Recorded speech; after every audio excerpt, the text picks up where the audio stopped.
So here we are discussing about plant ecology, ecosystem terminology. We have seen the definition of ecosystem. We have seen the components of ecosystem, how ecosystem are built up.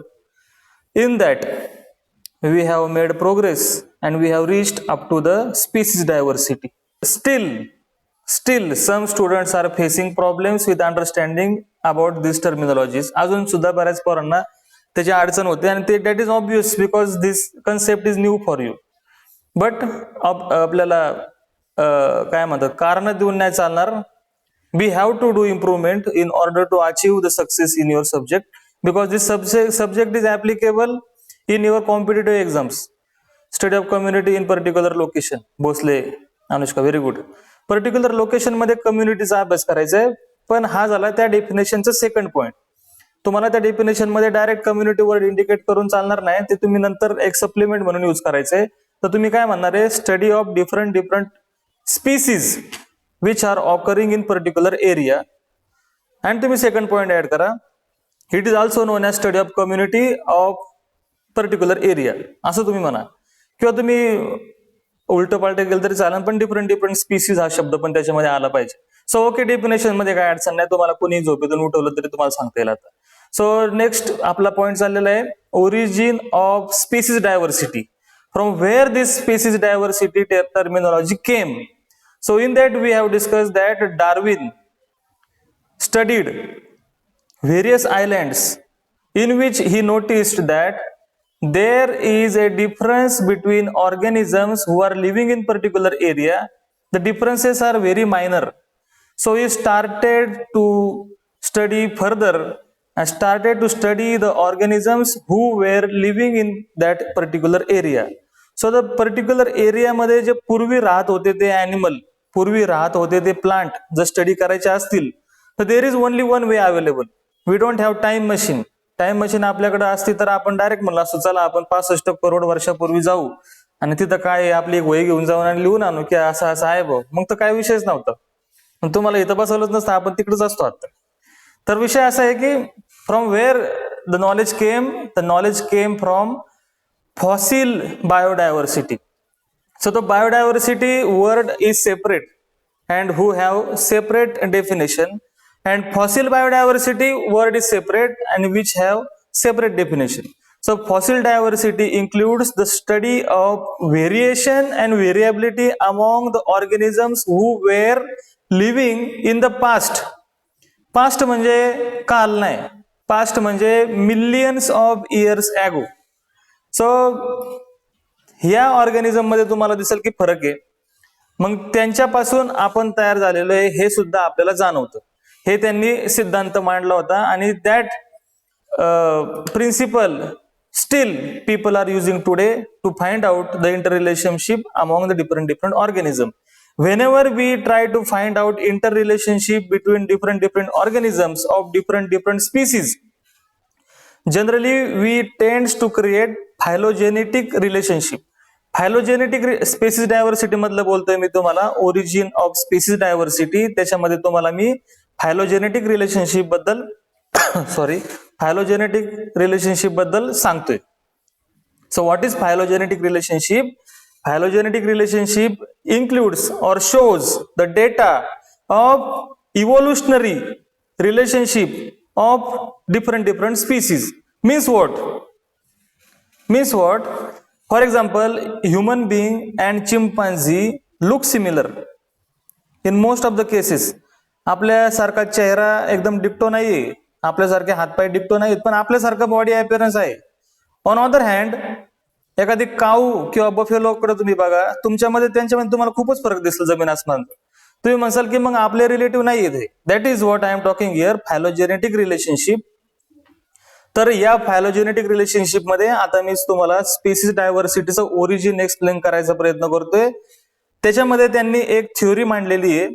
त्याच्यामध्ये असं म्हणलेलं आहे की initially on the अर्थ there was only one land was present. आता तुम्हाला continents बघायला भेटतील. There are different continents on earth. किती कॉन्टिनेंट्स आहेत आपले? खंड म्हणतो आपण त्याला मराठीत, खंड. किती खंड आहेत आपले? पृथ्वीवरती 7 continents are there. Very good, very good. 7 continents are there. But initially, almost 250 million years ago, I am talking here. 250 million वर्षापूर्वी. आता 250 मिलियन वर्ष म्हणजे किती? तर तुम्हाला मिलियन म्हणल्यानंतर तुमची ड्युटी आहे की 6 शून्य लावायचे. 250 मिलियन वर्ष म्हणजे खूप मोठा पिरियड झाला. तर एवढ्या वर्षापूर्वी एकच खंड होता पृथ्वीवरती. There was only one continent present on the earth. त्याच्यावरती सुद्धा लाईफ होती, त्यात काही डाऊट नाही. बट इमॅजिन करा, एकच ठिकाणी तो खंड आहे पृथ्वीवरती, तर तिथं काय तुम्हाला सीझनल व्हेरिएशन बघायला भेटणार नाही जास्त. तुम्हाला सनलाइट, टेम्परेचर, विंड हे सगळे फॅक्टर ऑलमोस्ट होमोजिनियस असतील सगळ्या ऑर्गॅनिझमसाठी, जे काय तिथं राहत असतील. किती असतील आपल्याला काही घेणं नाही. How many organisms are there, we are not bothering about it. But we are talking here that whoever organisms are living there must have facing the same environmental condition. 250 million वर्षापूर्वीचे मी तुम्हाला सांगतोय. त्यावेळेस जास्त स्पीसीज नव्हत्या earth वरती. At that time there were hardly few species were present on the earth. But after that, आता मी तुम्हाला एक फोटो दाखवतो की ते कसं दिसत होतं सुरुवातीला. So this is what I am talking here. Initially it is known as Pangea. तो एक जो तुम्हाला तो म्हणलं ना मी आता, एकच खंड पृथ्वीवरती प्रेझेंट होता, त्याला पॅन्जिया म्हणतात. ही जी बाकीची नावं दिलेली आहेत हे नंतर सेपरेट झाले, तर नंतरची नावं आता आपल्याला माहिती म्हणून इथं दिलेली आहेत. पण सुरुवातीला काय नावं बिव नव्हती. So initially it was only one continent which is known as Pangaea. But after 100 million years, म्हणजे 250 मिलियन इयर पूर्वी अशी परिस्थिती होती, एकच खंड होता. पण 150 मिलियन इयरच्या ड्युरेशन मध्ये, म्हणजे इथून मागं 250, तिथून 100 मिलियन पर्यंत, म्हणजे 150 मिलियनचा जो काळ आहे, याच्यामध्ये असं जाणवलं लोकांना की एकाचे 2 पीसेस झालेले. So I will show the photograph of what I am talking here. This is the photograph in which they have shown that तुम्ही म्हणाल 3-4 दिसतात, पण ते आता फोटो तसं आहे. पण लक्षात ठेवा की फक्त दोनच त्याचे खंड तयार झालेले आहेत. Initially it was Pangaea. After that हा जो वरचा दिसतोय हा एक तयार झाला, दॅट इज लॉरेन्शिया. आणि खालचा एक तयार झाला, दॅट इज गोंडवाना. हे नावं तुम्हाला माहिती पाहिजे. It is very essential in order to study the species diversity origin. So imagine करा, हे 2 सेपरेट झालेत. एक खाली चाललाय साऊथ कडे, एक वरती चाललाय नॉर्थ कडे. Obviously the organisms who are living, the animals और plants who are living on this continents will be separated. जे याच्यावरती होते ते या साईडला जातील, जे खाली गोंडवानावरती होते ते खालच्या बाजूला जातील. आता मग तुम्ही म्हणसाल की काय फरक पडतो, इकडे गेला काय तिकडे गेला काय? फरक पडतो. पृथ्वीवरती प्रत्येक ठिकाणी तुम्हाला व्हेरिएशन बघायला भेटतील. टेम्परेचर, विंड, ह्युमिडिटी, सगळे factor are variable at different location. So this different location affects upon the organism, आणि त्यांच्यामध्ये तुम्हाला चेंजेस झालेले बघायला भेटतील. Yes, environmental factor causes changes in organism and make them look different from their ancestors. समजलं का मी काय बोललो? एन्व्हायरमेंटल फॅक्टर जर इफेक्ट करत असतील तर त्याच्यामुळं ते जे ऑर्गॅनिझम तिथं राहत आहेत आत्ता, ते त्यांच्या पूर्वजांपेक्षा वेगळे दिसायला लागतात. So this is what happening after formation of 2 continents. Now you can find there are 7 continents on this planet. So all organisms are distributed among these continents, and due to the distribution of organisms on different continents, they are facing different environmental conditions. Due to the different environmental conditions, they are showing different morphological features. For example, मी तुम्हाला त्या दिवशी एक example सांगितलं होतं, snow beer म्हणतात, बर्फातला अस्वल. त्याचं morphological feature वेगळे दिसतील तुम्हाला थोडीशी. आणि आपलं जे स्लॉथ बियर आहे, जे आपल्या जंगलात बघायला भेटतं, त्याचं मॉर्फोलॉजिकल फीचर थोडंसं वेगळं दिसेल. कलर मध्ये तुम्हाला फरक दिसेल, फेशियल डिफरन्सेस बघायला भेटतील. These differences are very small, but they are sufficient to distinguish between 2 different species. असं मी तुम्हाला सांगायचा प्रयत्न करतोय. आपल्याकडे टायगर आहे, बेंगॉल टायगर. तर टायगर सायबेरियन पण आहेत. सायबेरियाचा टायगर आपल्या टायगरपेक्षा मोठा आहे. त्याचं कारण म्हणजे त्याचं जो फर आहे, त्याच्या अंगावरची जी केस आहेत ती मोठी आहेत. Because Siberian tiger lives in snow region, बर्फात राहतात, त्याच्यामुळे त्यांच्या अंगावरती जास्त केस आहेत आणि ते थोडंसं वेगळं दिसतात. असं आहे टायगर, पण लुक डिफरंट. आज असं दिसतंय थोडासा फरक. After millions of years you will म्हणजे तुम्ही बस नसणार आहे बघायला तिथं. आफ्टर मिलियन्स ऑफ इयर्स हे दोन पूर्णपणे वेगळे दिसायला लागतील. त्यांच्यामध्ये सिमिलॅरिटी राहतील, पण डिफरन्सेस त्याच्यामध्ये ऍड होत जातील. हे आहे ओरिजिन ऑफ स्पीसीज. तुम्हाला लक्षात आलं मी काय बोलतोय? We are studying here species diversity. First of all, in species diversity we have studied definition of species diversity. Okay, after looking species diversity definition, we are looking at which are the factors are responsible for origin of species diversity. का species diversity बघायला भेटते? तर त्याचं कारण असं आहे, सुरुवातीला एक खंड होता, त्याच्यावरती जे ऑर्गॅनिझम राहत होते ते सेपरेट झाले, 7 खंडांमध्ये वाटले गेलेत. वेगवेगळे खंड वेगवेगळ्या ठिकाणी पृथ्वीच्या वेगवेगळ्या एक्सपोजरला फेस करतात, त्यामुळे त्यांच्यामध्ये चेंजेस झालेले आहेत. आता इथं 2 गोष्टी मला तुम्हाला सांगायला आवडेल. If changes are temporary, if changes due to the environmental factors, if changes are temporary in the sense if any organism acquire changes to suit in particular environmental condition, and if that organism is not able to transmit that changes into the next generation, then it is known as acclimation. ACCLIMATION, acclimation. On other hand, if organism acquire changes according to the environmental condition, इथपर्यंत दोघांमध्ये same आहे, and if that organism is managed to transfer the changes into the next generation, then it is known as adaptation. तर तुम्ही adaptation शब्द ऐकलेला असेल भविष्यामध्ये, भूतकाळामध्ये. adaptation शब्द ऐकलेला आहे का तुम्ही? Have you heard about adaptation? Yes, adaptation is very common terminology used by all science books. But adaptation कधी म्हणायचंय? एखाद्या ऑर्गॅनिझम मध्ये चेंजेस झालेले, चेंजेस थोडेफार असतील, खूप चेंजेस झाले, एकदम पंखच फुटले त्याला, तर ते असं कधी होत नाही. It is gradual process, it is always very slow process. In human point of view आपलं लाईफ आहे 70 वर्ष 80 वर्ष स्टँडर्ड. आपल्या कंपॅरिझन मध्ये आपल्याला वाटतं की 200 मिलियन वर्ष म्हणजे खूप मोठा काळ झाला. बट असं म्हणतात, हे युनिव्हर्स तयार झाल्यानंतर पृथ्वीवरती लाईफ तयार झाली आणि 2020 आलंय आपल्यासाठी, आपण काउंट करतोय वर्ष, तर हे एक फ्रॅक्शन ऑफ सेकंड आहे युनिव्हर्स साठी. म्हणजे युनिव्हर्सच्या पॉइंट ऑफ व्ह्यूने हे काहीच नाहीये, एवढं ओल्ड आहे युनिव्हर्स. आपलं वर्ष आपलं एजच्या तुलनेत आपण काउंट करतो की हे एवढं जुनं आहे, अरे आता कसं काय अभ्यास करायचा. It is not that old. We are classifying all these time scales according to our convenience of study. So time scale चा विषय निघालाय, तर I would like to share one very beautiful photograph. In this photograph you will find human being are very smart. They have distinguished the time period on the earth from beginning. पहिल्यापासूनचा time period आणि पहिल्यापासून त्यांनी count करायला सुरुवात केली आणि त्यांनी separation केलेलं आहे. तुम्ही इकडून इकडे यायचे, उलट नका जाऊ, कारण आता इथं माणूस खाली का वरती? खालीच आहे ना. So this time scale is non as geological time scale. And हा टाइम स्केल तुमचा पाठ पाहिजे जर तुम्ही स्पर्धा परीक्षेसाठी तयारी करत असाल तर. पाठच झाला पाहिजे. तो कसा पाठ झाला पाहिजे? तर you should know the highlighting feature.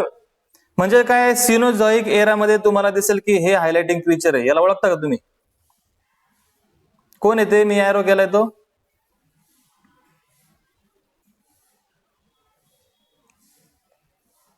नाही, तुम्हाला माहित नसेल बहुतेक, तुमचा अजून तेवढा अभ्यास नाही झालेला. तर that is something hominoid. Hominoid म्हणजे look like human but not actual human. त्याच्या हातामध्ये तुम्हाला मोबाईल दिसतोय का? ह्युमन कसं काय म्हणता तुम्ही? ज्याच्या हातात मोबाईल नाही तो ह्युमन नाही. त्याच्या हातात काय आहे? अपूर्व गायकवाड अजून तिकडे अडकलेले आहेत. मी काय बोलतोय, that is hominoid, look like human but not actual human. That character is an ancestor of human. आपला पूर्वज येतो. तुम्ही होमोसेपियन आहात, त्याच्या आधी बरेचसे होमो होऊन गेलेले आहेत. Homo Neanderthal, homo erectus. Okay, हे खाली आपण आहोत सगळ्यात आत्ता. तर इकडे तुम्ही जो वरती गेले तर तुम्ही पास्ट मध्ये चाललेले आहेत, जो आता मी रेड एरो केलेला आहे, दिस वन. तर दिस इज पास्ट कंडिशन. या साईडला तुम्ही खालच्या बाजूला आले तर प्रेझेंट मध्ये. तर याच्यामध्ये तुम्हाला दिसेल मिसोझॉइक एरामध्ये हे एक फेमस हायलाइटिंग कॅरेक्टर आहे, डायनासॉर म्हणतो आपण त्याला. तुम्ही जर पाठीमागे गेले अजून तर तुम्हाला दिसेल की लाईफ जो फॉर्म आहे, form of life is getting simpler and simpler. तुम्ही या बाजूला जर गेले, मी आता कलर चेंज करतो, तुम्हाला कळेल मी काय म्हणते.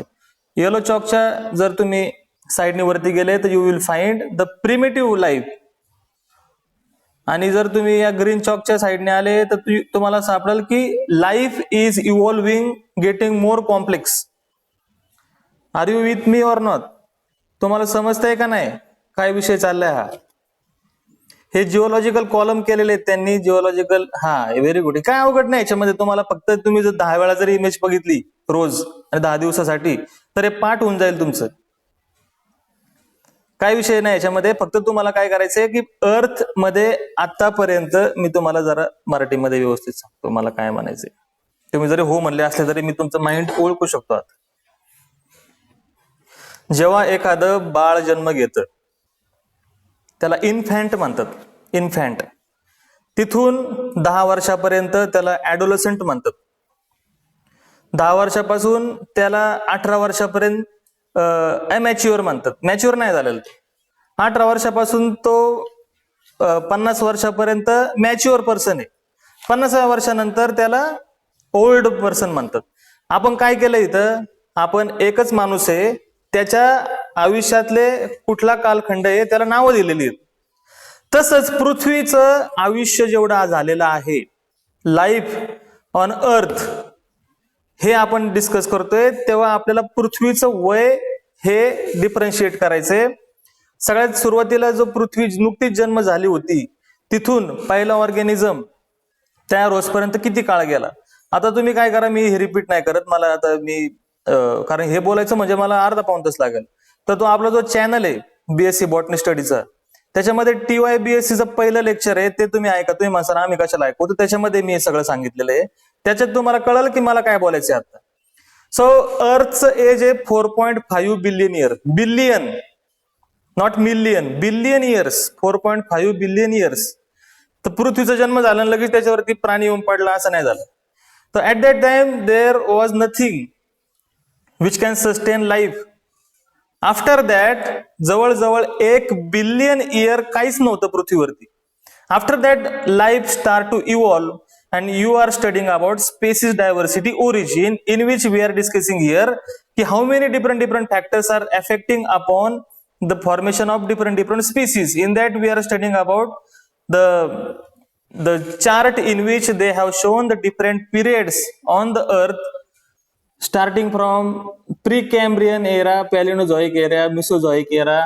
असे वेगवेगळे त्यांनी पार्ट केलेले त्याचे. तुमच्या लक्षात राहतील. राईट साईडला इथं तुम्ही डायग्राम नीट बघितलं तुमच्या लक्षात येईल.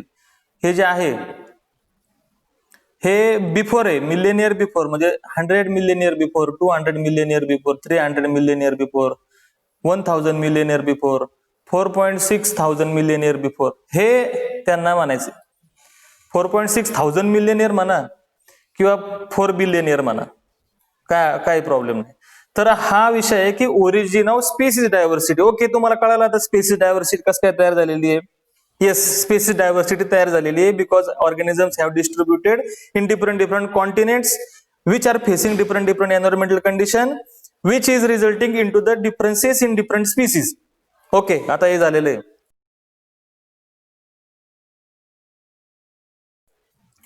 तर ह्या स्पेसिस डायव्हर्सिटीचा अभ्यास करण्यासाठी university of Pune have given some parameters in our syllabus how you are going to study species diversity.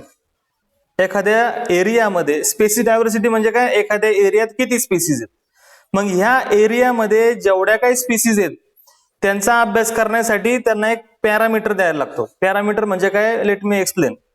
तुम्हाला विचारलं की तुम्ही किती हायटेड आहात, तुमची हाईट काय, तुम्ही काय सांगता, एक तर मिलीमीटर मध्ये, एक तर मीटर मध्ये, किंवा फूट, किती फूट तुमची हाईट आहे. तर तुम्ही इथं काय लावले, लेंथ एक पॅरामीटर लावलेलं आहे. Whether it is millimetre, centimetre, feet किंवा मीटर मध्ये सांगायचं असेल तर तुमच्या हाईट साठी तुम्ही लेंथ काउंट करता त्याची. तसं स्पेसिस डायव्हर्सिटीसाठी किती स्पेसिस आहे त्याच्यामध्ये एखाद्या एरियामध्ये. फॉर एक्झाम्पल हडपसर मध्ये एक हडपसरच्या ग्रामीण भागात किती स्पेसिस आहेत प्लांटच्या, तर कुठल्या पॅरामीटरने तुम्ही एक्सप्रेस करणार. तर for that they have given some terminologies. The first terminology is species abundance. Another terminology is species richness. Species abundance and species richness are different terminologies in which, but they are somewhat similar. वेगवेगळे आहेत पण तुम्हाला पण त्याच्यात फरक आणि एकसारखेपणा जाणवल.